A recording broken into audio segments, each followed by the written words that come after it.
खून का टिक्का तीसरा पार्ट है और इसके 20 अंकों तक अपने पहले और दूसरे पार्ट में पढ़ दिया था। 21वां अंक शुरू करते हैं। समय अपने पंखों पर उड़ा। आज प्रभात के प्रथम प्रहर से समस्त केलवड़ा के सहस्त्रों प्राणी तीव्र उत्कंठा शुभ समाज सुनने की प्रतीक्षा कर रहे थे। रानी परसों पीड़ा से करा रही थी। हमीर, पवन सिंह, मोजीराव, अनंग सिंह, मेरा व अन्य ठाकुर उमराव सभी के सभी प्रतीक्षा गृह में बैठे थे। राज ज्योतिषी की मुद्रा अत्यंत प्रफुल्ल थी। उसने भविष्यवाणी की थी कि राणा जी के पुत्र ही होगा। शिशु के आगमन से पूर्व ही स्वर्ण चंदन काष्ठ का झूला आ गया था। आदिवासी व अन्य गरीब जाति के लोग राणा जी के सौगात प्राप्त करने के लिए खड़े थे। मंदिर में ब्राह्मण मंत्रोच्चारण द्वारा राजघराने की मंगल कामना कर रहे थे। उनके धार्मिक अनुष्ठानों में वृद्धि हो गई थी। ढोलनिया मनोरंजक आयोजनों के हेतु सभी थोड़ी थोड़ी उन्मत्त देख रही थी। हमीर अपने निजी कक्ष में चहलकदमी कर रहा था। वह धोती पहने हुए था और उसका पूरा अंग एक ढीले अंगरखे से समावृत था। उसके चेहरे पर बेचैनी थी, परंतु आंखों में उत्सुकता झलक रही थी। कभी कभी उसके मुख पर उल्लास की लहर दौड़ जाती थी। एकाएक बरड़ी दासी दौड़ी दौड़ी आई। उसके मुख पर अनगिनत प्रफुल्लित लहरियां नाच रही थी। वह आनंद भरे स्वर में बोली, राणा जी की जय। राणा जी, आपको बधाई, आपके कुंवर पैदा हुआ है। कुंवर हमीर प्रसन्नता के मारे पूरा बोल नहीं पाया। वह अवरुद्ध कंठ से रुकते रुकते बोला, खुशियां मनाओ। बरड़ी की बड़ी बड़ी काली आंखें चमक उठी। उसकी दृष्टि अमीर के कंठहार पर थी। कंठहार के मोती छोटे छोटे जुगनुओं की भांति चमक रहे थे। राणा जी, मेरी बधाई, लो बधाई। और उसने अपने हाथ का स्वर्ण कंकन बरड़ी को दे दिया। बरड़ी हर्षोन्मत्त सी चिल्ला पड़ी, जुग जुग जियो राजकुमार, चिरंजीवी हो कुंवर राणा जी की जय। तत्पश्चात वह शुभ समाचार सर्वत्र फैल गया। केलवाड़ा के निवासियों में नई स्फूर्ति का संचार हुआ। अंतपुर के भीतर और बाहर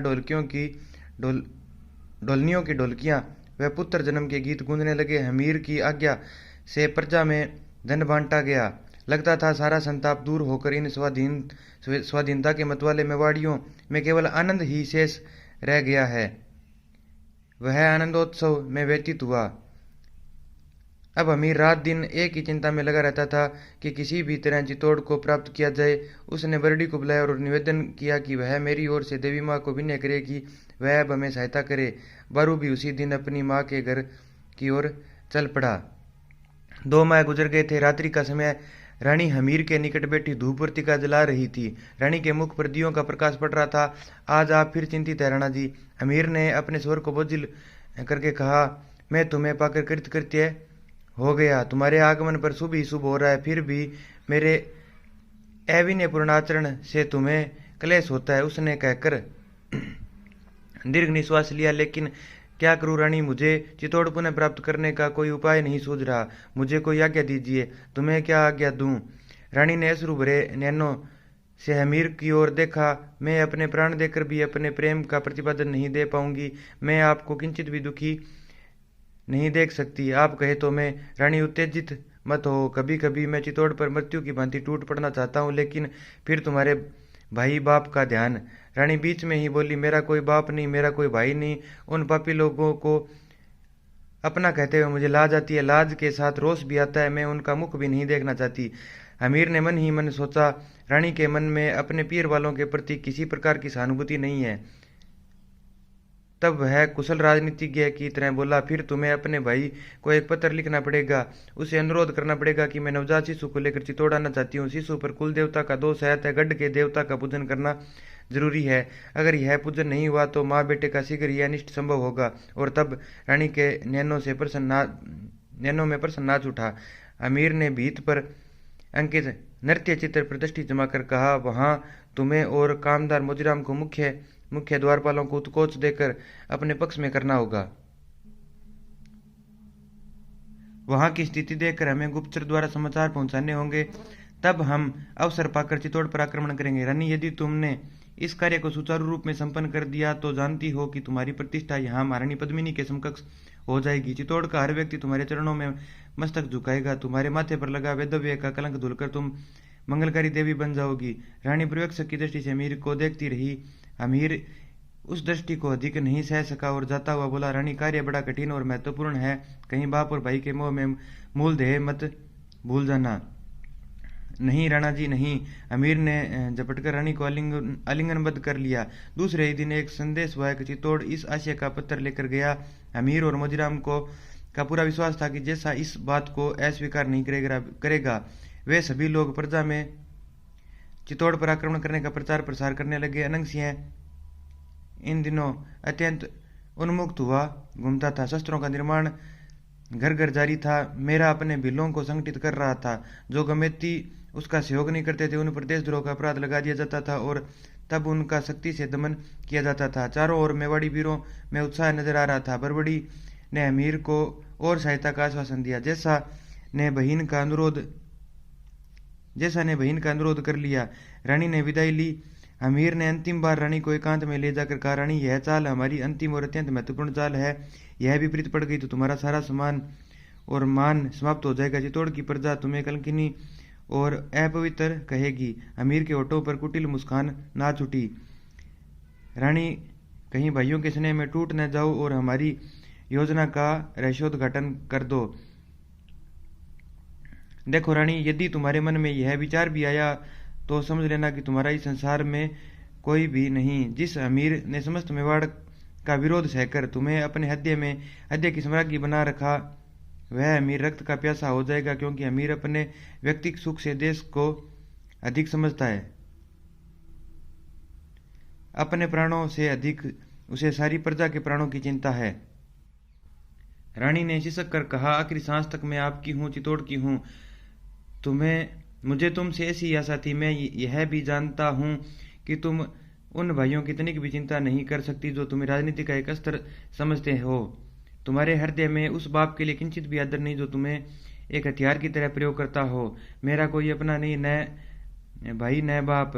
आपके सिवाय मैं किसी को भी अपना नहीं समझती। रानी जी, आप अपने हृदय से संदेह को दूर कीजिए। मैं अपने पुत्र की सौगंध खाकर कहती हूँ। राणा जी, आप अपने हृदय से संदेह को दूर कर दीजिए। मैं अपने पुत्र की सौगंध खाकर कहती हूँ कि चित्तौड़ में मेरा हर क्षण उसकी मुक्ति के लिए कामना करेगा। रानी अमीर के हृदय से स्नेह आह निकल आई। माँ के लिए बेटे से बढ़कर कोई भी नहीं होता। अमीर ने अपने दुपट्टे से रानी के अश्रु पहुंचे। विदाई के साथ ने प्रस्थान किया।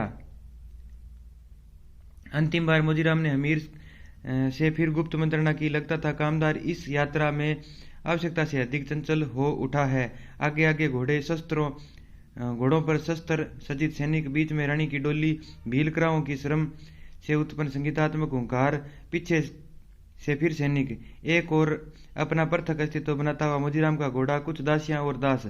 धीरे धीरे सार्थ पर्वत की वक्रवीथियों में लोप हो गया। अमीर ने पवन सिंह को कहा, हमारी सफलता निश्चित है। 22वां अंक प्रारंभ होता है। मंत्रणा कक्ष में आज समस्त योद्धा एकत्रित थे। चित्तौड़ से संदेशवाहक आया था। यह संदेशवाहक और कोई नहीं था, महान पराक्रमी पवन सिंह का पुत्र जैत सिंह था। उसने सारी उपस्थिति के मध्य खड़े होकर कहा, रानी ने बड़े कौशल से अपने भाइयों को अपनी ओर मिला लिया। उन्हें यह विश्वास दिलाया कि अब वह यहाँ से कभी नहीं जाएगी, वह सदा सदा के लिए उन लोगों के पास रहेगी। उसने अपने भाइयों से यह भी कहा कि अमीर के पास कुछ नहीं है, न लड़ाई के लिए सूरमा और न हथियार। ऐसी दशा में उससे आक्रमण का भय रखना मूढ़ता है। और कामदार जी ने वहां के नए द्वारपालों को धनादि देकर अपनी ओर मिला लिया। हरि सिंह अपने मुख्य सरदारों को लेकर मीणों आदि के विद्रोह को दबाने के लिए गया हुआ था। ऐसे समय में आक्रमण ठीक रहेगा। जैत सिंह ने यह भी बताया कि रानी सारी चिंता छोड़कर केवल चित्तौड़ को स्वाधीन करने के प्रयत्नों में लग गई है। अमीर यह सुनकर कुटिल मुस्कान बिखेर उठा, जैसे उसका प्रयोग रानी पर ठीक बैठा है। अमीर ने उसके बैठने पर उठकर कहा, बारू भी आ गया है। सेनापति अनंग सिंह की रणकांक्षा उद्विग्न हो उठी है। सारे सरदार कल ब्रह्म मुहूर्त पर प्रस्थान करना चाहेंगे। हाँ, फिर यह घोषणा समस्त स्थानों पर करवा दो। आज से हम प्रतिज्ञा करते हैं कि या तो चित्तौड़ को मुक्त कराकर दम लेंगे अथवा उसके पवित्र आंगन में सदा सदा के लिए सो जाएंगे। हम शक्तिशाली हैं, राजनीति के दांव पेचों में हम किसी से कम नहीं। हमें अपनी रणनीति पर गर्व है।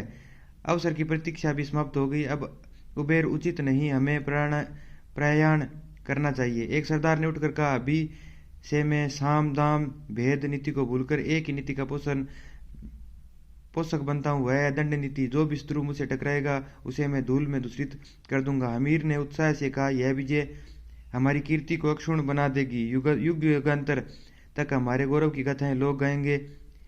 अब हम अपनी प्रतिज्ञा को न भूलें, इसके लिए सभी सरदारों को मेरे खून से तिलक करना होगा। इतना कहने के साथ अमीर के मुख पर अलौकिक निर्भयता छा गई। उसने अपनी कटार की धार पर अंगूठा लगाया, रक्त की एक पतली धारा बह निकली। सभी ने अपने अपने मस्तक पर अमीर के खून का टीका लगाया और युद्ध भूमि में जाने की तैयारियां करने लगे। वह केलवाड़ा की अंतिम रात्रि थी। मंत्रणा कक्ष में दीपक प्रज्वलित थे। अमीर, मेरा, बारू और अनंग गंभीरतापूर्वक विचार विमर्श कर रहे थे। सैन्य संचालन कैसे किया जाए। दो तरह की सेना थी अमीर के पास, घोड़े और पैदल। इस विचार विमर्श में यह निश्चय हुआ कि कुछ गुप्तचर बराबर चित्तौड़ और हमारी सेना का संबंध बनाए रखेंगे। हम दिन में प्रयाण नहीं करेंगे, ऐसा करने पर शत्रु सावधान हो सकता है। पहली टुकड़ी अनंग सिंह के अधीन रहेगी, दूसरी मेरा के और तीसरी जैत सिंह के। अमीर उस टुकड़ी का संचालन करेगा जो सबसे पहले चित्तौड़ में प्रवेश करेगी। ब्रह्म मुहूर्त में सेना ने प्रयाण किया। सोए योद्धा भी स्वाद को सुनकर जाग पड़े और अमीर के साथ हो गए।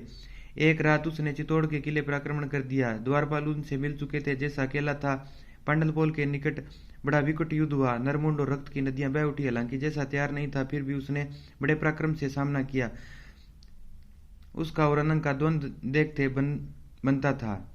जैसा का और अनंग का द्वंद्व युद्ध हुआ था, ऐसा लगता था कि दो मस्त हाथी परस्पर भिड़ रहे हो। युद्ध पिपासु अनंग राक्षस की भांति दहाड़ मारकर गर्जन करता था। उन दोनों की तलवारें टकराती हुई ऐसी प्रतीत होती थी मानो बिजलियां भिड़ रही हो। उधर अमीर, जैत सिंह, बारू और मेरा ने त्वरतापूर्वक गढ़ को चारों ओर से घेर लिया। जैसा के सैनिक भी पूरी शक्ति के साथ लड़ रहे थे।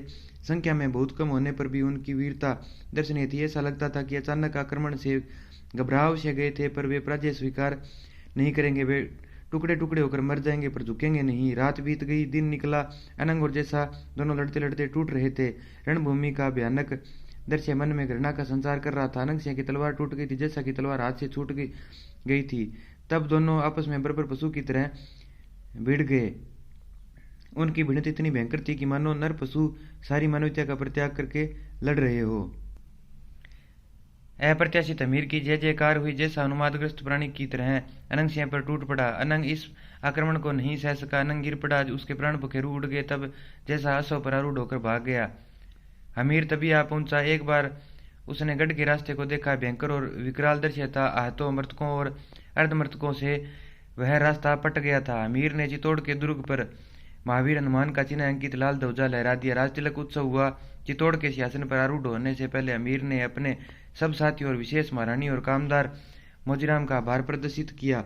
उसने अनंग सिंह की मृत्यु पर गहरा दुख प्रकट किया तथा उसके परिवार के पोषण के लिए उसके पुत्र को राज सम्मान देकर उसे गढ़ का मुख्य रक्षक नियुक्त कर दिया। इस अवसर पर अमीर ने अपने सच्चे साथियों के राज सम्मान प्रदान किया। विशेषतः मेरा पहुंचे और दारू को एक घुड़सवार बरवाड़ी को लेने के लिए भेज दिया। सिंहासन पर आरूढ़ होने के बाद कामदार मोजीराम ने उठकर कुछ कहने की आज्ञा मांगी। अमीर ने उसे आज्ञा दी। कामदार मोजीराम अमीर को प्रणाम करके बोला, चित्तौड़ विजय हमारी सबसे बड़ी विजय और महाराज अजय सिंह जी के अंतिम सपन की पूर्ति भी। मैं इस विजय का सारा धन्यवाद राणा जी को देता हूँ, उस रानी जी को जिसने सच्ची रानी की भांति सिसोदे कुललक्ष्मी का नाम सार्थक किया। कौन उन्हें रानी पद्मिनी से कम शीलवान, पराक्रमणी और तेजस्वी समझेगा। बीच में ही राजपुरोहित उठ खड़े हुए। उनकी शिक्षा चाणक्य की गोपद जितनी थी। उनका उन्नत ललाट श्री से दीप्त था। वे उठकर क्षमा याचना करके बोले, कामदार जी कदाचित अधिक प्रशंसा करके कोई उच्च पद प्राप्त करना चाहते हैं, किंतु उन्हें इतना ध्यान से रहे कि वे उपमा देने से पूर्व उस वीरांगना, मर्यादा और धर्म की साक्षात प्रतिमूर्ति रानी पद्मिनी के आदर्श कृत्यों का भी मूल्यांकन कर ले। निष्कलुष देवी सा नाम ही तारणहार है और सोनगिरी रानी विधवा है। अमीर का हाथ खंग पर चला। अमीर ने खड़े होकर राजपुरोहित जी रानी का अपमान कर रहे हैं। उन्हें मालूम रहना चाहिए कि रानी जी के प्रताप से हमें चित्तौड़ मिला है। कामदार ने बीच में कहा, राणा जी शांत रहिए, इसका उत्तर मैं दूंगा। रानी जी को उन उपस्थित लोगों में सबसे अधिक मैं जानता हूँ। राजपुरोहित जी का आक्षेप मेरे सिर आंखों पर है, किंतु राजपुरोहित जी के पास मेरा कोई परिणाम है जिसके द्वारा वह कह सकते हैं या सिद्ध कर सकते हैं। रानी जी का बाल्यकाल में विवाह हुआ था। प्रणाम ही नहीं, साक्ष्य भी है। राजपुरोहित बोले, विवाह मंडप में आपने और मालदेव चौहान ने अपने मुख से कहा था। कामदार ने तनिक मुस्कुराकर कहा, यह राजनीतिक चाल भी हो सकती है। क्या कहते हो मोजीराम? हमीर बीच में बोल पड़े। मोजीराम ने पुनः प्रणाम करके कहा, गलती के लिए क्षमा मांगता हूँ, प्राण की भिक्षा चाहता हूँ। अगर राणा जी मुझे क्षमा कर दे तो मैं आज एक खुले द्वार में दूध पानी का पानी कर दूंगा। मैं तुम्हें क्षमा करता हूँ। इस बीच रानी आकर जालियों के पीछे बैठ गई। मोजीराम की बात पर रानी के कान खड़े हो गए। वह श्वास रोके रही। मोजीराम ने सारी उपस्थिति पर दृष्टिपात करके कहा, राजा मालदेव रानी जी को विवाह के बहाने जालोर बुलाकर मारना चाहते थे। उन्हें बुलाने के बाद एक षड्यंत्र के विफल हो जाने के कारण मालदेव नरेश बड़े संकट में पड़े। करे तो करे क्या। वे मेरे पास भागे भागे आए, मार्मिक शब्दों में अनुनय विनय करने लगे। मैंने तुरंत सोचा और कहा कि आप कह दें कि राजकुमारी विधवा कन्या चित्तौड़ की महारानी नहीं बन सकती, और मैंने पूरी कहानी बना ली। बचपन का विवाह, पति का रण क्षेत्र में मर जाना और इसे रहस्य बनाकर राजकुमारी को न्याय बताना, यह सब पूरी काल्पनिक कहानी मेरे द्वारा रचित है। इसके पश्चात परिस्थिति ऐसी बिगड़ी कि हम राजकुमारी को पुनः विश्वास नहीं दे पाए। हालांकि चौहान रानी ने राजकुमारी को कहा भी कि उसे भरोसा नहीं हुआ, और मैंने जानबूझकर इस रहस्य को नहीं खोला। क्यों? पवन सिंह ने पूछा। इसलिए कि रानी जी के मन की विद्रोह और प्रतिशोध की भावना कम न हो। चाहता था कि रानी जी अपने पियर वालों से गहरा द्वेष रखें और वह हमारे साथ मिलकर हमें बल प्रदान करे। आप सबने रानी जी का प्रतिशोध देख ही लिया। दरबार में सन्नाटा छा गया। कामदार ने विश्वस्त स्वर में कहा, मैं अपने धर्म और अपने परिवार की कसम खाकर कहता हूँ कि रानी जी विधवा नहीं है, वह कुमारी है, गंगा की तरह पवित्र और श्रेष्ठ। अमीर के मुख पर सहस्त्र सूरज चमक उठे। दरबार में खुशियों पर खुशियां छा गई। भाई संपूर्ण में अब 23 अंक पढ़ते हैं। रानी दिन भर चित्तौड़ के गढ़ का अवलोकन करते रही। पद्मिनी के जोहर का स्थान वह सुरंग जो भीतर जोहर के गोमुख कुंड तक गई हुई थी। इसी कुंड में सभी जोरव्रत की नारियों ने स्नान किया था। महारानी और अन्य वीरांगनों ने इसी गुप्त रास्ते में जाकर जोहर किया था। महारानी पद्मिनी का जल के मध्य स्थित महल, वह स्थान जहाँ से अलाउद्दीन को दर्पण में पद्मिनी का प्रतिबिंब दिखाया गया था, सचमुच वह स्थान प्रशंसा के योग्य है। बरजी, कितना कलात्मक निर्माण है इसका। हम इस दर्पण में किसी की प्रतीक्षा ही देख सकते हैं, पर उसे प्रत्यक्ष नहीं। रानी जी ने कहा। वह नौका में बैठकर पद्मिनी के महल में गई। उस महल में वह मंत्रमुग्ध सी खड़ी रही। देखते देखते उसके नैन आंसुओं से भर आए। वह बरजी से बोली, आता ही खिलजी को क्या मिला? क्या रूप और यौवन मनुष्य को इतना पागल बना सकता है? बरजी ने दुख से कहा, रानी जी, खिलजी को यहाँ शमशान मिला, मानवीय रक्त मांस से उत्पन्न विषाक्त धुआं। सच वह भी चित्तौड़ की दुर्गति देखकर कांप उठा होगा। रानी महल को देखने लगी। मुख्य द्वार पर आती पृथक जनानी जोड़ी, दासियों के रहने के लिए पृथक कक्ष। वहां बहुत देर तक रही। वापस आते हुए वे कालिका जी के मंदिर में भी गई। मंदिर भव्य पाषाण खंडों से निर्मित था। पाषाण खंडों पर सूर्य के चित्र अंकित थे। इधर उधर घूमते संध्या हो गई। आज चित्तौड़ की छवि देखते ही बनती थी। सभी घरों में घी के दिए जल रहे थे। लोग उत्सव मना रहे थे। नृत्य का सागर लहर उठा। लोग कुसुम्बे में निमग्न थे और हास प्रयास कर रहे थे। अमीर की रानी ने जलाशय के मध्य पद्मिनी के महल में रहना पसंद किया। महल को तत्क्षण सज्जित किया गया। उनकी प्रतोलिकाओं से लेकर प्रत्येक कक्ष को सुगंधित से सिक्त किया गया। उस पर मंगल पताकाओं को सुशोभित किया गया। वातायन और द्वारों पर पुष्पों की सजा की गई। रानी ने अपने अंग प्रत्यंग को सौगंधिक अंगराग से लिप्त किया। उसने मौक्तिक कंठहार एवं अन्य अलंकार भी पहने। कर्ण फूलों के लटकते मोती उसके मुख की श्रीवृद्धि कर रहे थे। इत्र के द्वीपों की सुगंध पवित्र सुवास का साम्राज्य होकर महल में आए। हमीर नौका पर सवार महल में आए। रानी आगवानी करने के लिए आगे बढ़ी। हमीर हतप्रभ सा रानी के अप्रतिम रूप को देखता रहा। आज का दिन कितना शुभ है रानी, हमारे सफल मनोरथ पूर्ण हो गए। हाँ राणा जी, मनोरथ क्या? मुझे ऐसा प्रतीत होता है कि मुझ पर से प्रभु का शाप उतर गया है। नहीं रानी, यूं कहो कि रुष्ट प्रभु हम पर प्रसन्न हो गए हैं। अमीर आगे आगे थे और रानी पीछे पीछे। दो दासियों के अतिरिक्त वहां कोई नहीं था।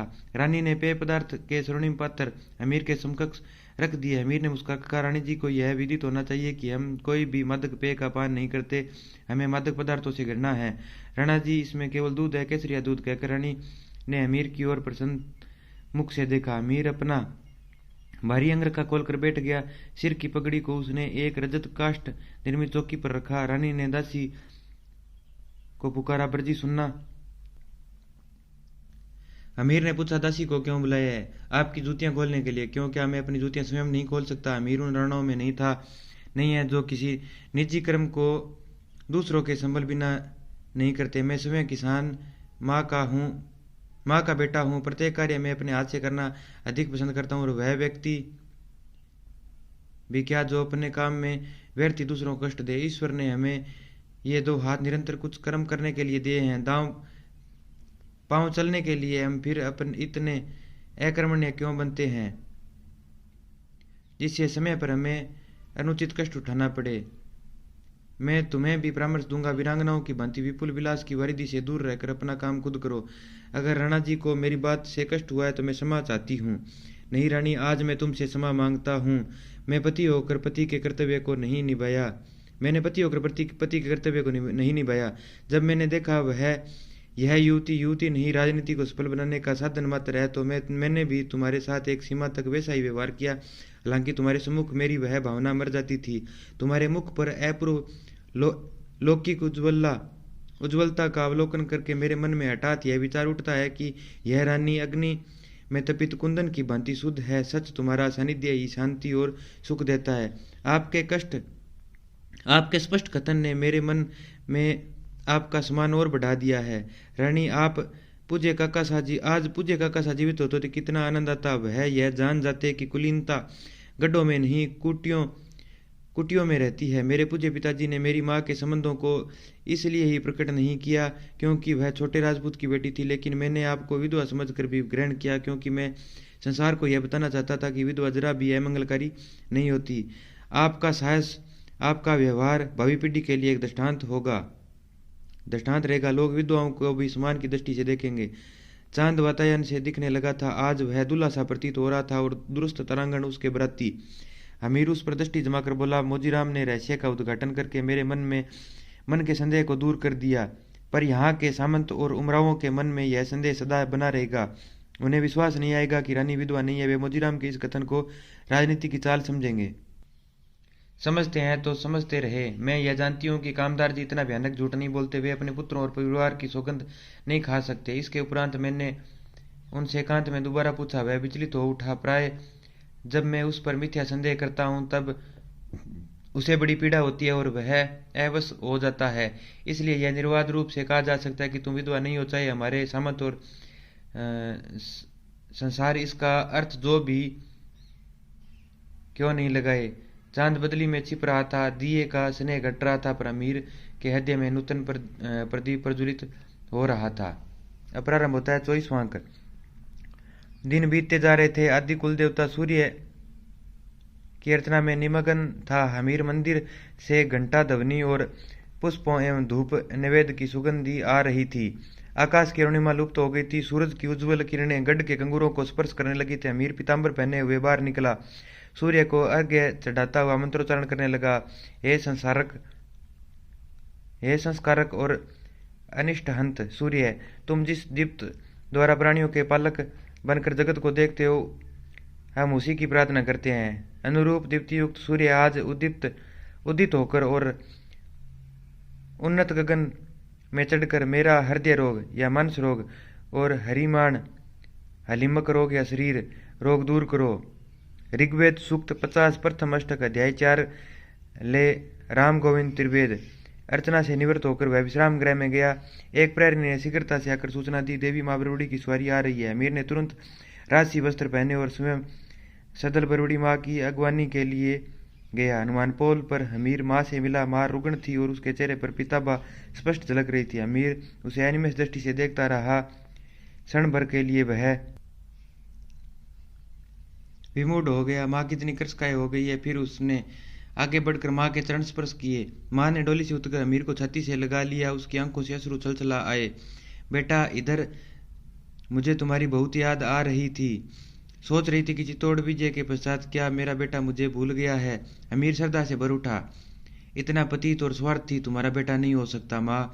जिस माँ के आदेश से अमीर की प्रतिज्ञा पूरी हुई, उसके कारण वह अपनी तलवार म्यान में डाल सका, जिसके कारण वह अपने पूर्वजों की आन बान पुनः प्रतिष्ठापित कर सका, उस माँ को वह कैसे भूल सकता है। उस माँ के आदेश पर वह असंभव को भी संभव कर सकता है। माँ के चेहरे पर करुणा नाच उठी, स्वर रुद्ध हो गए। बरूड़ी को आदर से बिठाया गया। पवन सिंह व अन्य सरदार भी आ गए। उस दिन बरूड़ी के पास अमीर बहुत देर तक बैठा रहा। बरूड़ी ने उसे बताया कि अभी चित्तौड़ पूरी तरह से सुरक्षित नहीं है। मुझे ऐसा प्रतीत हो रहा है कि अभी चित्तौड़ पर एक भयानक आक्रमण होगा। मेरा आदेश है कि तुम रात दिन शस्त्रों के निर्माण में और सेना की वृद्धि में लग जाओ। जो आज्ञा।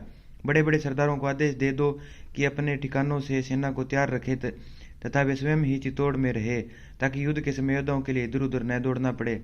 मेरी ज्योतिषी विद्या कहती है कि अभी एक बार और भयानक रक्तपात होगा। महाचारण अमरदास जी अहिंसा की बात करते हैं। वे आजकल हिंसा और युद्ध के विरुद्ध हो गए हैं। अब उन्होंने तलवार और वीरों में उत्साह भरने वाली रचना करनी ही छोड़ दी। कहते हैं कि हिंसा व्यर्थ है, युद्ध मनुष्य को राक्षस बना देता है। पवन सिंह ने प्रश्न किया। उनका कथन भी गलत नहीं, पर जब तक कोई राजा अपने आप को इतना महान और शक्तिशाली नहीं बना लेता कि उसका आतंक विद्रोही करने ही न दे तथा दूसरी शक्तियां उसका लोहा मान ले, साथ ही उसका साम्राज्य अखंड भी हो, तभी वह हिंसा का परित्याग कर सकता है। सम्राट अशोक इसका उदाहरण है। पहले वह चंड और प्रचंड था, बाद में प्रियदर्शी बना, लेकिन अभी तक चरण जी के महामंत्र हिंसा को अपना ले तो चित्तौड़ और हमारा अस्तित्व संकट में पड़ जाएगा। ऐसी अहिंसा मनुष्य को अकर्मण्य बनाती है और इसका परिणाम वही होता है जो गजनवी के आक्रमण के समय सोमनाथ मंदिर का हुआ था। तुम जानते हो, बौद्धों के व्यक्तिक मोक्ष ने मनुष्यों को उदासीन बना दिया था। उनमें दूसरों के प्रति विरक्ति थी। परिणाम यह निकला कि विदेशियों ने भारत पर आक्रमण करना शुरू कर दिया। तब चाणक्य ने नए अध्याय का सूत्रपात किया। अमीर ने क्षण भर रुक कर फिर कहा, काका साहब की बातें बड़ी सफल सिद्ध हुई। अल्प बचत योजना द्वारा देश की शक्ति और निर्माण के लिए धन संग्रह और असहयोग द्वारा शत्रु को निर्बल और दरिद्र करना। मैं भविष्य में आवश्यकता अनुसार इसको प्रयोग में लाऊंगा। बरूड़ी के अधरों पर ममता भरी मुस्कान आ चुटी। उसने अमीर की पगड़ी पर हाथ रखकर कहा, अब तुम्हें कोई भी पराजित नहीं कर सकता। वीरता के साथ विद्या की वृद्धि और पुरानी घटनाओं से शिक्षा, बस यही चतुर व्यक्ति के गुण होते हैं। मेरा ने कहा, मुझे विश्वस्त रूप से यह पता लगा है कि जैसा बादशाह की शरण में गया है, व्यग्र और उत्तेजित स्वर का धनी बादशाह स्वयं चित्तौड़ पर आक्रमण करने आ रहा है। बरूड़ी के कान खड़े हो गए। उसकी अर्धमुंदित आंखें चमक उठी। बोली, यवन बादशाह अपनी क्या, अपने सारे मातहतों की सेना लेकर भी आ जाए तो चित्तौड़ की विजय नहीं कर सकता। चित्तौड़ अब अमीर का ही रहेगा। अमीर ने बारू को अपने पास बुलाया और उसे विश्वास पात्र घोषित करके पोल का नेक दिया और कई गांवों के सहित आंतरिक गांव का ताम्रपत्र देने का आदेश दिया। उसे अपने हृदय से लगाकर कहा, तुम आज से चित्तौड़ के मुख्य चारण हो। तुम्हारी रक्षा अमीर का वंश सदा करता रहेगा। तुम्हारी आन हमारी है और हमारी आन तुम्हारी। बारू ने आदर भरे स्वर में कहा, जहां आपका पसीना बहेगा वहां मेरा खून बहेगा। बरबड़ी ने बीच में ही अवरोध उत्पन्न किया, यह बातें होती ही रहेगी। पहले यह सोच लिया जाए कि जैसा यवनों के पास गया है उसका सामना कैसे किया जा सकता है। चित्तौड़ अमीर के भाग्य में लिखा है, लेकिन अमीर पुरुषार्थ करना ही छोड़ दे तो भाग्य क्या करेगा। मैं समझती हूँ कि रणनीति कुशल कामदार जी को शीघ्र बुलाकर कोई न कोई निश्चित कर लेना चाहिए। पवन सिंह ने कहा, माँ ठीक कहती है। अमीर ने कहा, आज संध्या बेला एक सभा रख ली जाए, जैसी राणा जी की आज्ञा। कई स्वर एक साथ सुनाई पड़े। आज्ञा पाकर सब सरदार चले गए। केवल अमीर और बरूड़ी रह गए। मैं अभी राजवेद को आपकी सेवा में बुलाता हूँ। मेरी इच्छा है कि आपको कोई श्रेष्ठ औषधि दिलाई जाए।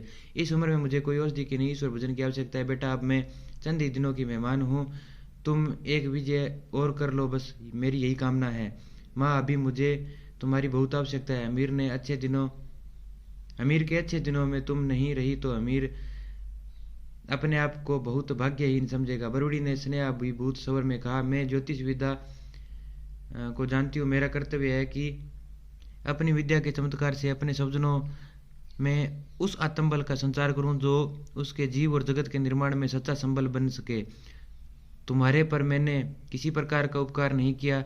तुमने मुझे माँ कहा और मैंने तुम्हें ममता दी। तुम्हारे पूर्वजों का हम पर उपकार भी तो आश्चर्य नहीं, उपकार का भी तो आश्चर्य नहीं। यह उसका प्रत्युपकार भी हो सकता है, किंतु ऐसे समय में तुम्हें अपने उन साथियों को कभी नहीं भूलना चाहिए जिन्होंने तुम्हें प्रारंभिक काल में सहायता दी। ओ है चित्तौड़, ओ है अमीर चौंक पड़ा। मैं आपके पास इतना तन्मय हो गया कि कुछ ध्यान ही नहीं रहा। अगू ने अगोर का भील नेता आया हुआ है, वह मेरी बाट जो रहा है। माँ, इन भीलों को के उपकार का कोई बदला नहीं, बिलों के उपकार का कोई बदला नहीं। उन्होंने स्वयं रातों को अपनी आंखों में विश्राम कराया और हमें निश्चिंता की नींद दी। ये स्वयं भूखे प्यासे रहे, पर इन्होंने हमें अन्न दिया। ये लोग हर घड़ी हर क्षण धनुष बाण संभाले केलवाड़ा की पहाड़ियों में घुमा करते थे। हमारा और उनका बंधन अटूट रहेगा। जाओ बेटा, पहले उनसे मिलो। प्रतीक्षा गृह में अगुन्यारोर का भील नेता बंका और मेरा बैठे थे। अमीर के आगमन की सूचना प्रतिहारी ने दी। बंका और मेरा अपने आसनों को छोड़कर खड़े हो गए। अमीर ने उन्हें बैठने का संकेत किया। भील नेता लोहे का एक अत्यंत सुंदर धनुष बाण लाया था। अमीर को भेंट करता हुआ बोला, चित्तौड़ विजय के उपलक्ष्य में मैं आपको हमारी यह भेंट है। अमीर ने बंका को हृदय से लगाकर कहा, बंका, तुम्हारे उपकारों से मेवाड़ कृतज्ञ है। चाहे इतिहास ही क्यों न बदल जाए, पर मेवाड़ाधिपति के वीर अगुन्यान्योर के भीलों का उपकार नहीं भूल सकते। हम तुम्हें अपनी भील सेना का सेनापति नियुक्त करते हैं और तुमसे आशा करते हैं कि तुम सदा की तरह हमारे स्वामी भक्त रहोगे। हमारे से तात्पर्य है चित्तौड़ के सिंहासन से। हम तो तुम्हारे मित्र हैं। हमें और तुम में तनिक भी अंतर नहीं है। मैं आपके और आपके शासन के प्रति सदा वफादार रहूंगा। फिर तुम तुरंत आदमियों के शस्त्रों से सज्जित करके यहाँ आ जाओ। आदमियों को शस्त्रों से सज्जित करके यहाँ आ जाओ। सुना है चौहान मालदेव का बेटा जैसा दिल्ली के बादशाह के पास गया है। गुप्तचरों की यह भी सूचना है कि स्वयं बादशाह खिलजी की तरह चित्तौड़ की विजय करने के लिए आने की सोच रहे हैं। ऐसी स्थिति में यह हमारा प्रथम कर्तव्य हो जाता है कि हम अधिक से अधिक संगठित होकर शत्रु का सामना करें। बंका ने कहा, मैं हफ्ते भर में दरबार में उपस्थित हो जाऊंगा। अमीर ने उसे सम्मानित करते हुए एक तलवार दी। 24 अंक समाप्त हुए। पढ़ते हैं 25वां अंक। मंत्रणा कक्ष में मेवाड़ के सभी सामंत एकत्रित हुए। दिल्ली की अपार सेना और महाशक्ति का सामना करना था। पवन सिंह, मेरा जेठ सिंह, मोजीराम और अनेक सरदार। मोजीराम ने सर्वप्रथम खड़े होकर कहा, हमारा गुप्तचर ब्राह्मण वंश का उज्ज्वल नक्षत्र दीपचंद सर्वप्रथम दिल्ली के संपूर्ण समाचार प्रस्तुत करेगा। यह दीपचंद कौन है? सबकी आंखों में प्रश्न नाच उठा। मोजीराम ने कहा, दीपचंद हमारे राजपुरोहित का पुत्र है। जब मैंने उसके स्वभाव का अध्ययन किया और एक दिन उसे उत्सव में अपनी मर्यादा और धर्म के विपरीत रंगशाला में बंजारे बने हुए देखा तो मुझे पूर्ण विश्वास हो गया कि यही हुआ कि चतुर गुप्तचर बन सकता है। और मैंने उसे सुयोग्य गुप्तचर की सारी बातें समझाकर दिल्ली भेजा और वहां के सारे समाचार लेकर आ गया है। अमीर और अन्य सरदार विमूढ़ से मोजीराम की चतुराई को देखते रहे। अंत में दीपचंद उनके सम्मुख उपस्थित हुआ। वह बंजारे के भेष में था। राजपुरोहित भी उससे नहीं पहचान सका। उसने राणा एवं समस्त सामंतों को प्रणाम करके कहा, जैसा ने बादशाह को चित्तौड़ के वैभव, संपत्ति और समृद्धि के बारे में बड़ी बड़ी कथाएं सुनाई है। उसने पद्मिनी की बात को पुनः दोहराकर कहा कि वहां अतुल धन और रूप बिखरा पड़ा है। अगर जहांपना शीघ्र ही चित्तौड़ पर आक्रमण कर दे तो वे अतुल धन और जन पा सकते हैं। उन्होंने जहांपना अपना कार्य सहजता से पूर्ण कर सकते हैं। दीपचंद ने क्षण भर चुप रहकर यह भी बताया कि बादशाह का मस्तिष्क सुस्थिर नहीं है। प्रचंड प्रज्ञा का धनी होने के बावजूद इतना जल्दबाज है कि उसके काम में सुप्रबंध का अभाव ही रहता है, जिसका परिणाम सदा बुरा ही निकलता है। वह शीघ्र ही चित्तौड़ पर चढ़ाई करने वाला है। मेरी राणा जी से प्रार्थना है कि वे शीघ्र ही तैयार होकर युद्ध भूमि में पहले ही उतर जाए। अमीर ने उठकर कहा, हमें आज ही अपने दूत दौड़ाकर अपने सामंतों और समर्थों को यहाँ बुला लेना चाहिए। जितने ही सीधे मार्ग है उन्हें अवरुद्ध करना चाहिए। उधर अगर इनने बादशाह की सेना को भीड़ पथों में प्रवेश कर लिया तो हमारी विजय निश्चित है। पवन सिंह क्रोध से उन्मुक्त हो उठा। उनकी आंखों में अंगारे दहक उठे। वह खड़ा हुआ और उसने तीव्र स्वर में कहा, मुझे अनंग सिंह जी की बातें व्यर्थ लगती है, पर अब मुझे लग रहा है कि वह ठीक ही कहता था कि क्षत्रिय का एक ही धर्म है, एक ही क्रम है, वह है युद्ध। उसे क्षण भर का विश्राम करना उसके जीवन की जीवन में कोई भी शांति का विराम चिन्ह है।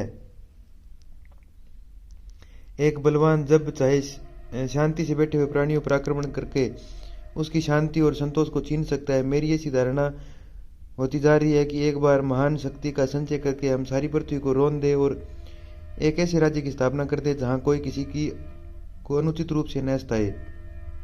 अमीर ने कहा, पवन सिंह का कहना ठीक है, किंतु अभी हमें वर्तमान स्थिति का सामना करना है। मेरा ने कहा, शीघ्र ही हमारी सेना को प्रस्थान करा दिया जाए, मैं स्वयं अपने भील साथियों के साथ आपसे आ मिलूंगा। मेरी समझ में बादशाह पूर्वी भाग से आक्रमण करेगा, मुजीराम ने कहा। पूर्व की ओर से उसने आक्रमण किया तो हमारी विजय निश्चित है, क्योंकि इस मार्ग में आपदाओं के अतिरिक्त कुछ भी नहीं है। छोटी छोटी विथिकाएं और पथरीली कंकरीली पगडंडियां। तब पवन सिंह ने पूछा, मैं समझाता हूँ, हमें शीघ्र ही यहाँ से प्रस्थान कर देना चाहिए। भील सामंत और मीणा वीर संगठित होकर सामना करेंगे।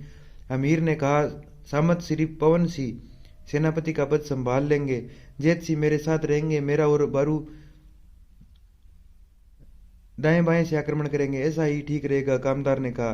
ठाकुर फतेह सिंह का यह कार्य रहेगा कि वे कल 20 विश्वस्त सैनिकों को चारों ओर से दौड़ा दे और वीरों का आह्वान कर दे। चारण बारू युद्ध की घोषणा की खबर और वीरों में जोश उत्साह भरना तुम्हारा धर्म है। तुम चित्तौड़ के घर घर में इस बात का आह्वान कर दो कि एक बार फिर से जुझारू बन जाएं। कल से हर चारण यहाँ वीरता का गीत गाएगा। उनके गीतों में वीरों में मृत्यु से लड़ने की गूंज होगी, पर्वत से टकराने का घोष होगा। अमीर ने सभा को समाप्त कर दिया। अमीर आज रानी के महल में न जाकर सीधा अपने कक्ष में चला गया। वह उद्विग्न और चिंतित था। उसके मुख पर चिंता की रेखाएं स्पष्ट झलक रही थी।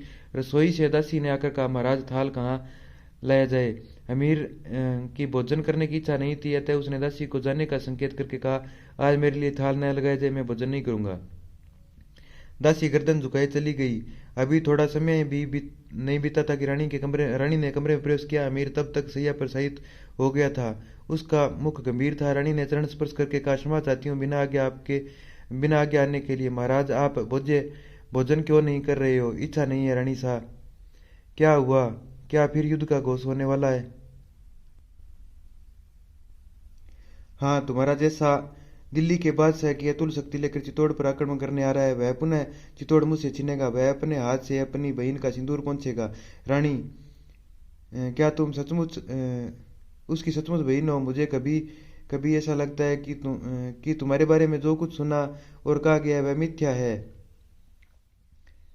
उसमें सत्य का स्तांश भी नहीं।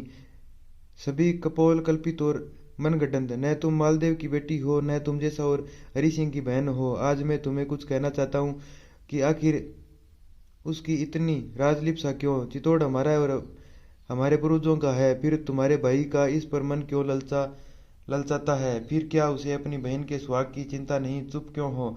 रानी का मुख श्वेत हो गया। वह कुछ भी नहीं बोल पाई। वह सिर्फ रोती रही। तुम कुछ भी हो पर चित्तौड़ की रानी हो। मैं तुम्हारे पद में जरा भी अंतर नहीं आने दूंगा। पर इस बार मैं तुम्हारे भाइयों से कुछ निर्णय करूंगा, या अपना सर्वस्व विसर्जन कर दूंगा, या उनको मृत्यु के हाथों सौंप दूंगा। रानी ने रोदन भरे स्वर में कहा, मैं प्रभु से प्रार्थना करूंगी कि आप मेरे सारे भाइयों को यमलोक पहुंचाने में सफल हो, पर आप मुझे संदिग्ध दृष्टि से न देखें। राणा जी, मेरा धर्म और कर्तव्य आपके सुख में है। भोजन लाऊं? नहीं रानी, थोड़ा तो भोजन करना होगा आपको, मेरी सौगंध। अच्छा, ले आओ। अब 26वां अंक प्रारंभ होता है। आशा के विपरीत कोई भी काम नहीं हुआ। यवन और जैसा की सम्मिलित सेना पूर्व भाग से ही आई। बीड़ पथ में यवन सेना घबरा उठी। बहुत से यवन सैनिक जटिल पथ को पार करते करते रह गए। कुछ एक अकाल मृत्यु को पा गए। उधर हमीर अपनी सेना को लेकर कूच कर चुका था। सिंगोली के पास जहां यवन सेना ने पड़ाव डाला था, वहीं पर अमीर की सेना और यवन सेना में युद्ध हुआ। अमीर और पवन सिंह के नेतृत्व में यवन सेना पर सीधा आक्रमण किया गया। राजपूत मतवालों की भांति शत्रु दल पर टूट पड़े, पर वफादार यवन सैनिक व चौहान भी कम बहादुर नहीं थे। उन्होंने भी सुदृढ़ मोर्चा कायम रखा। अमीर के जीवन में इतना भयंकर युद्ध कभी नहीं हुआ था। देखते देखते सहस्त्रों सैनिक आहत हो गए। खून की नदियां बह उठी। दोनों ओर के सैनिक जान हथेली पर लेकर लड़ रहे थे। खूंखार भेड़ियों की तरह दोनों दल के वीर एक दूसरे पर टूट रहे थे। अमीर अपनी विकराल तलवार को लेकर यवन सेना के मध्य बढ़ रहा था। वह सैकड़ों योद्धाओं का संहार कर रहा था। उसका अश्व निर्भय होकर बढ़ रहा था और उसकी विशाल अजानुभावों का एक एक झटका दो दो वीरों के प्राण ले रहा था। हर हर महादेव और अल्लाह अकबर के नारों से आकाश गूंज उठा। इस भयंकर रक्तपात के मध्य अमीर की दृष्टि मालदेव के पुत्रों पर थी। अप्रत्याशित उसकी दृष्टि जैसा पर पड़ी वह उस पर भूखे सिंह के समान टूट पड़ा। दोनों के विशाल खड़ग आपस में टकरा उठे। उनके पांवों के नीचे रुंड मुंड बिखरे पड़े थे। सोनित की धाराएं बह रही थी। अमीर ने कहा, आज मैं तुमसे निर्णय करने आया हूँ। जैसा ने कहा, छल से चित्तौड़ हत्या कर आपने समझा होगा कि हम चैन की वंशी बजाएंगे, पर चित्तौड़ चौहान मालदेव का है और मालदेव का ही रहेगा। अमीर ने वार किया। अप्रत्याशित रूप से कई सैनिक उसके बीच में आ गए और जैसा अमीर की आंखों से ओझल हो गया। पवन सिंह ने आकर सूचना दी, यवन आगे बढ़ रहे हैं। क्या कहते हो? अमीर चौंका। हाँ राणा जी। अमीर ने पवन सिंह को झट से थोड़ा पीछे किया और जहां उसके योद्धा थे उसके कानों में कुछ कहा। पवन सिंह का घोड़ा हवा से बातें करने लगा। पवन सिंह के घोड़े को पीछे भागते देख अमीर के सैनिक विचलित हो गए, पर उसने तुरंत जोर से कहा, वीरो आगे बढ़ो, हमारी विजय हमारी है, आगे बढ़ो। सैनिकों ने अमीर की तलवार को देखा तब वे दुगने वेग से युद्ध करने लगे। मृतक योद्धाओं की बाहर निकली हुई आंखें अत्यंत विभत्स दृश्य उपस्थित कर रही थी। ऐसा प्रतीत हो रहा था कि जैसे वे कुछ कहना चाहती है। यवन सेना थोड़ी और अग्रसर हुई। चारण हाथों में खंग लिए ओजस्वी स्वर में वीरों को ललकार रहे थे। राणा ने दाई बाई और की पहाड़ियों की ओर देखा। मेरा और बारू क्या करने लगे? उसके एक सैनिक को उस ओर दौड़ाया और उसे कहा कि कामदार जी को कहो कि यवन सेना आगे जरूर बढ़ रही है, पर वह थक चुकी है। मेरा और बारू को कहो कि वे पहाड़ों पर से तीर बरसाते हुए तुरंत आक्रमण करें। युद्ध का रंग बदल जाएगा। अमीर बादशाह से जा भिड़ा। बादशाह का भीषण खंग अमीर के खंग से टकराता। दोनों महायोद्धा के पैंतरे देखने के काबिल थे। अप्रत्याशित जैसा ने अमीर पर पीछे से वार करना चाहा, तभी पवन से पीछे आ पहुंचा और उसने जैसा के वार को बीच में ही रोक दिया। जैसा ने ललकार कर कहा, राजपूत भाग रहे हैं। तभी दाएं बाएं से आकाश को गूंजाने वाली जय जयकार गुंजी, हर हर महादेव, जय एकलिंगेश्वर भगवान की, हर हर महादेव। और ऊपर से बिलों की भीषण तीर वर्षा आरंभ हो गई। यवन सेना में खलबली मच गई। उधर बारू मृत्यु की तरह टूट पड़ा। मोजीराम पीछे से अश्वों की सेना को लेकर टूट पड़ा। इस भीषण तीन तरफे आक्रमण को यवन सेना सह न सकी। वह बीच में गिर सी गई। सांझ होते होते मृतकों का अंबार लग गया। इतना भीषण नरसंहार अमीर ने नहीं देखा था। जब मालदेव का छोटा भाई हरि सिंह उनके सम्मुख आया तो अमीर का खून खोल उठा। जो हरि सिंह है, कुछ इसे मालदेव का पोता भी कहते हैं। अमीर का खून खोल उठा। उसकी आंखों में खून उतर आया और उसका मुख आरक्त हो गया। उसने हरि सिंह को दबोचा। उसकी भुरकुटियां तन गई, आंखें आग बरसाने लगी और दूसरे ही क्षण उसने अपनी कटार से हरि सिंह को खत्म कर दिया। बादशाह भागा, पर अमीर ने उसका पीछा किया और उसे जीवित ही पकड़ लिया। अमीर की विजय हो गई। रात का पड़ाव था। जैसा और बादशाह अमीर के बंदी थे, पर अमीर ने बादशाह के साथ अत्यंत सुंदर व्यवहार किया। उसके सामान में किसी भी प्रकार की कमी न आने दी, पर उसने जैसा के साथ दुर्व्यवहार ही किया। उसे साधारण बंदी का भोजन दिया गया और उसे पड़ाव में दिया तक नहीं जलने दिया। राणा अमीर ने रात्रि को भयानक निरवता में किसी पुरुष का कंठ स्वर सुना और युद्ध की विवशना का वर्णन कर रहा था। अमीर ने उस आदमी को बुलाया। वह और कोई नहीं था, वह था चारण अमरदान। जंगली कुत्तों को भौं भौं, शेरों का हुआ हुआ, अर्धमृत व्यक्तियों की करुणा चित्कार ने अमरदान को विक्षिप्त सा कर दिया। वह रात्रि के अंधकार में रणभूमि में चक्कर लगाता रहा। फिर वह युद्ध के विरुद्ध कविता करने लगा। अमीर ने चरण से पूछा, चरण जी आप यहाँ कैसे पधारे? सिसोदे कुलभूषण पर दुख कातर, परोपकार, व्रत पालन, धर्मप्राण, एकलिंगेश्वर दीवान राणा अमीर कीजिए। मैं यहाँ युद्ध को देखने आया हूँ। उस विभीषिका को देखने आया हूँ जिससे मनुष्य की मनुष्यता छीन ली। वह देखो, युद्ध के मतोन्मत्त वीरों की लाशों को पानी की एक एक बूंद के लिए तड़प रही है। क्या किसी विजयी का कर्तव्य नहीं कि वह इन आहत योद्धाओं की सेवा शुश्रूषा करे? यह भी विजेताओं का धर्म है। मैं सब जगह घूमकर आया हूँ। सहस्त्रों सैनिकों का रक्त जम गया है। शोणित बह बहकर नदी बन गया है। लगता है कि धरती करुण स्वर में रोदन कर रही है। ये सत विक्षत सब उन आताइयों और राज्य लिप्सा के अधिकारियों की अभिशाप दे रहे हैं। तुम्हारे स्वार्थों और तृष्णाओं ने अनेक प्राणियों को मृत्यु की गोद में सुला दिया। हजारों माताओं की कोख खाली कर दी। हजारों सतियों का सुहाग छीन लिया और हजारों बच्चों को अनाथ कर दिया। ओ युद्ध कीटो, तुमने रक्त सनात पृथ्वी का हाहाकार सुना है। चारण की भी हलता बढ़ती गई। उसकी दृष्टि में समस्त सृष्टि की करुणा तैर उठी। अमीर के विजयोन्मत्त उल्सित योद्धा गूंगे हो गए। उनमें जड़ता आ गई। उनके मुखों पर व्यथा तैर उठी। चारण फिर बोला, उस हाहाकार में उन अर्धमर्तों का ही समवेत चित्कार है। वे गला फाड़ फाड़ कर रो रहे हैं। अब वे मांग रहे हैं, क्योंकि उनका जीवन अभी मरा नहीं, उनकी सांसें अभी उनकी आत्माओं को विलग नहीं हुई। जाओ, विजय के अनुमानित योद्धाओं, जाओ, जो मनुष्यता की पुकार है उसे सुनो, युद्ध के परिणाम को देखो, देखो अपनी वीरता का विभत्स सत्य है। चारण उत्तेजित हो गया, वह उत्क्षिप्त सा चीखा, युद्ध बंद करो, युद्ध बंद करो, युद्ध मनुष्य को राक्षस बनाता है, दैत्य बनाता है। चारण पवन वेग से चला गया। हमीर की आंखें भर आई, उसने स्वयं अपनी तलवार ली और कई सैनिकों के साथ वह रणभूमि की ओर पुनः चला।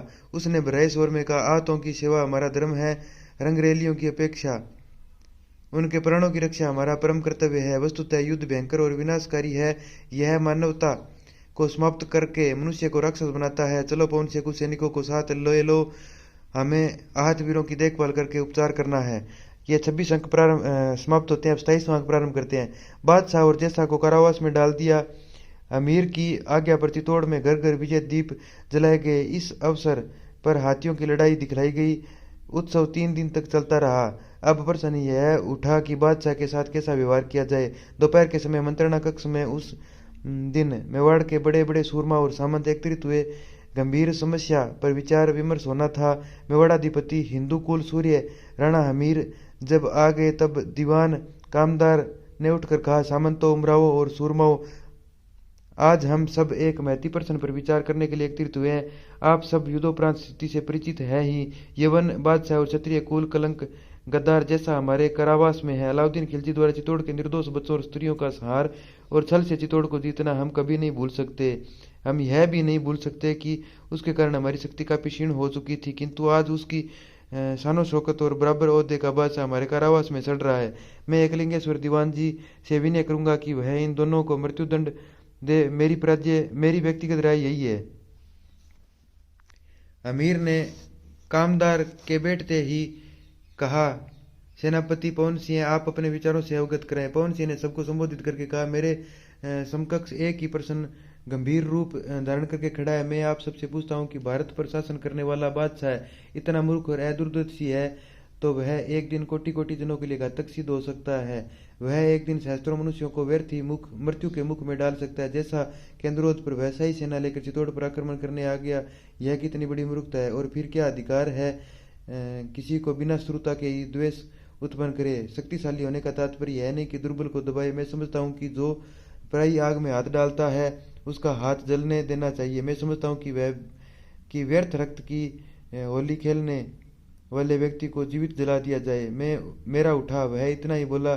मैं राणा जी से प्रार्थना करूंगा कि वह मुझे ही उसे मारने का अधिकार दें। मैं उसे तीरों से छलनी करना चाहता हूँ। लक्ष्मण सिंह ने कहा, उसको क्षमा करके राजपूत एक बड़ी भारी भूल करेंगे। सम्राट पृथ्वीराज ने मोहम्मद गौरी को कई बार क्षमा किया था, परिणाम उसका शुभ नहीं निकला।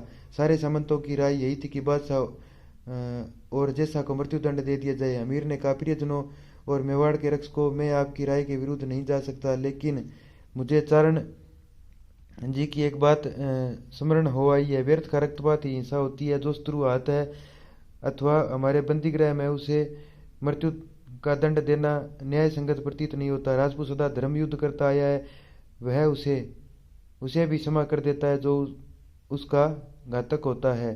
चित्तौड़ की स्थिति निरंतर युद्ध के कारण अत्यंत क्षीण हो गई है। मेरी आपसे विनती है कि आप बादशाह को मृत्यु दंड न देकर अर्थदंड दे, जिससे हम चित्तौड़ और समस्त मेवाड़ का पुनरुत्थान कर सकेंगे। उसके विकास और निर्माण में हमें बहुत बल मिल जाएगा। प्रथम जौहर और चित्तौड़ से हमारे अलग रहने के कारण इसका हर अंग दुर्बल हो चुका है। अब हमें नए सिरे से इसे बनाना है, इसकी कृषि का विकास करना है, शत्रु का सामना करने के लिए नए शस्त्र बनाने हैं। इसलिए मैं चाहता हूं कि इसे अर्थदंड दिया जाए और जैसा को मुक्त नहीं किया जाए वह घर का भेदी है, कभी न कभी अवश्य लंका ढाएगा। अमीर ने देखा कि बारू और पवन सिंह के अतिरिक्त कोई भी उससे संतुष्ट नहीं है, कामदार भी नहीं। तब उसने कहा, अंतिम निर्णय मां बरूढ़ी करेगी, हम सब उसी के पास चलें। उसकी आज्ञा और सहायता के लिए हम आज इस स्थिति पर पहुंचे हैं, अतः उनका परामर्श आवश्यक है। सब मां बरूढ़ी के पास पहुंचे, सारी स्थिति उनके समक्ष रखी। बरूढ़ी ने कहा, देश को बादशाह के सिर की नहीं धन की आवश्यकता है। मेरा भी ऐसा विचार है कि अमीर की बात मान ली जाए, क्योंकि भविष्य में कोई शत्रु चित्तौड़ की ओर देख भी न सकेगा। तब अमीर ने सबको संबोधित करके कहा, मेरा विचार है कि बादशाह मोहम्मद ने 50 लाख नगद और कई नगर लिए जाए। जब तक धन अपने पास न आए आ जाए तब तक उसे मुक्त न किया जाए। उसे यह भी कह दिया जाए कि अगर तुमने कोई भी चाल चली तो तुम्हारा सिर धड़ से अलग कर दिया जाएगा। बंदीगृह में मोहम्मद बैठा था। अमीर को देखते ही उसने आगे बढ़कर आदाब की। अमीर ने उत्तर में जय लिंगेश्वर कहा। दोनों पास पास बैठे पवन सिंह और कामदार खड़े रहे। बादशाह को सभी तरह का आराम था। बंदीगृह में उसे मखमली गद्दे और श्रेष्ठ भोजन मिलता था। उसके समीप पित्तर का दीपक जलता था। एक दास उसकी सेवा में रहता था। वह जाति का भील था जो कभी किसी मूल्य पर विश्वासघाती नहीं बन सकता था। अमीर ने कष्ट निर्मित लघु आसन पर बैठते हुए कहा, बादशाह को किसी तरह का कष्ट तो नहीं है। नहीं मेवाड़ाधिपति, हमें किसी तरह की तकलीफ नहीं है, पर क्या एक बादशाह के लिए यह कम तकलीफ है कि वह दुश्मन की कैद में है। अमीर ने भी हंसकर कहा, दिल्ली सल्तनत के स्वामी शायद यह भूल गए हैं कि व्यर्थी संकट में पड़े खिलजी द्वारा ध्वंस चित्तौड़ में कुछ भी नहीं रखा है। चौहान स्वयं राज्य संचालन के लिए जालौर से धन मंगाते थे। फिर आपने ऐसा कदम क्यों उठाया? ओह है, आप नहीं समझते, जल्दबाजी हमारी आदत का खास हिस्सा है।